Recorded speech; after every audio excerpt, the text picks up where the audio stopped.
This time we're looking at a classic 1970s horror movie that's pretty typical of the genre at the time it was made, but unlike some of them, it's surprisingly not bad. I'm talking about The Car from 1977.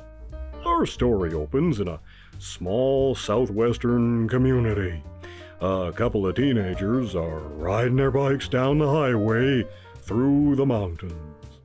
Now, I read the book many years ago, and if I remember right, according to that, the teens were riding more than their bikes. If you know what I mean.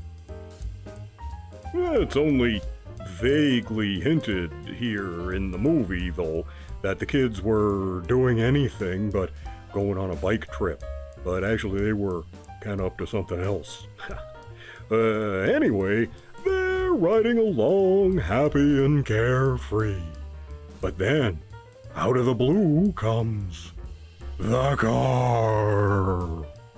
It terrorizes and makes short work of the pair as it rockets on towards town, blaring its horn. Then it kills a hitchhiker. See, Christine's cousin here goes maximum overdrive and leaves people feeling kinda run down. And this is one car that doesn't like backtalk. Surest way to get run over by this car is to tell it off.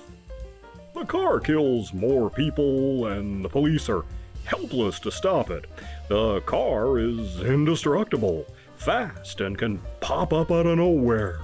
It terrorizes school kids and James Brolin's girlfriend. You'll notice this car doesn't have a rear view mirror, but I guess following safety regulations is not a concern when you're a demonic killing machine. The driver of the car is never seen, and it's strongly implied to be the devil himself. Now, in fact, a Native American elder sees the car pass by and says there was no one driving it. Not mentioned, but perhaps that's because she has a different faith than the other people in town? Interesting, eh?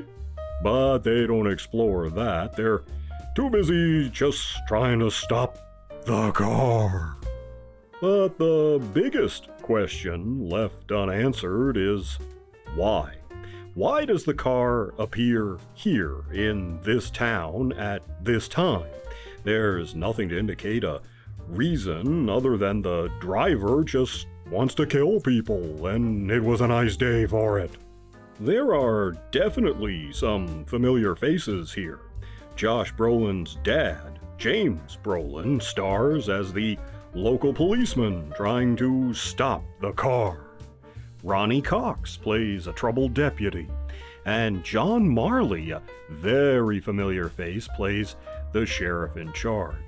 Kim Richards plays a kid, 'cause she was one.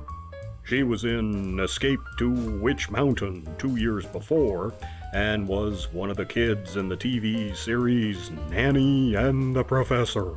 Character actor R.G. Armstrong also appears, another very familiar face. The car itself was made by the famous car smith George Barris. His company also worked on the classic Batmobile.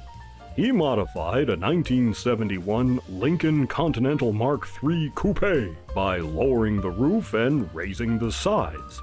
Then he added the rounded areas around the headlights and added a double-tinted covering to the windows so people could not see inside, but the driver could still see out. The result was a distinctive and sinister vehicle. Of the 4 cars made for the movie, 2 were trashed and stunts.